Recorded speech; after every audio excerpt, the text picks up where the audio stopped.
انہوں نے ہمارے اوپر جو ظلم کیا ہے، جس طرح ہمارے اوپر ظلم کیا گیا،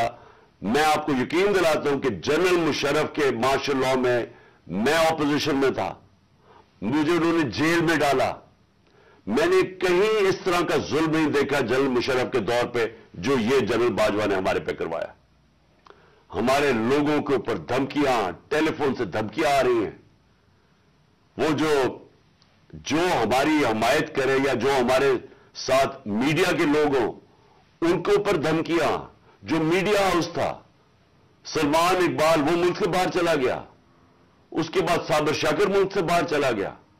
آج موحد پیرزادہ ملک سے باہر گیا ہوا ہے اسی خوف سے، ارشد شریف، اتنی بڑی ٹریجڈی ہوئی ہے، اس کو جو دھمکیاں دی، کیا وجہ تھی اس کی؟ وہ ایک دیانتدار آدمی، وہ بتا رہا تھا کہ اس ملک کے ساتھ کیا ظلم ہوا ہے، کہ اچھی بلی گورنمنٹ آپ نے گرا کے چوروں کو بٹھا دیا، تو بجائے یہ کہ کریکٹ کرنا، ہمارے اوپر ظلم شروع ہو گیا۔ اور ظلم کی انتہا یہ تھی کہ سوشل میڈیا کے لوگوں کو اٹھا کے لے جاتے تھے، ان کو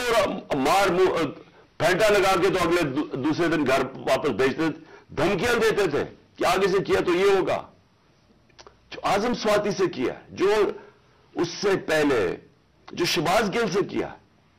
کون سی اس نے اتنی بڑی بات کی تھی کہ اس کو ننگا کر کے مارا، اور وہ ابھی تک اس کے اثرات ہیں جو انہوں نے اس کو تشدد کیا اس کے اوپر۔ اور اعظم سواتی نے کیا بات کی تھی؟ اعظم سواتی نے یہ ٹویٹ کی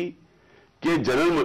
باجوہ آپ نے NRO 2 دیا ہے، اس کے اوپر جو اس بیچارے سے کیا گیا ہے، کون سی جمہوریت میں یہ ہوتا ہے؟ اور وہ بات کہ جو سچ ہے، NRO 2 جنرل باجوہ نے دیا ہے، ساری قوم کو پتا ہے، مجھے پتا ہے کہ میں جب کہتا رہا، جب میں گورنمنٹ میں تھا، میں جنرل باجوہ کو کہتا رہا کہ یہ 30 سال سے چوری کر رہے ہیں، ان کے اوپر کرپشن کیسز ہیں، نیب آپ کے نیچے ہے، آپ نیب کنٹرول کرتے ہیں، میرے نیچے ہی نہیں ہے، کیوں نہیں ان کے کیسز آگے بڑھاتے؟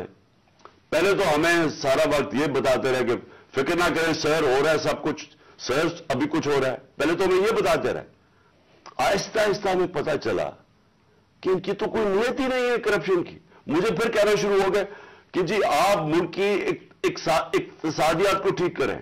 اکانومی کو ٹھیک کریں، بھول جائیں اس کو، یہ اکاؤنٹیبلٹی کو۔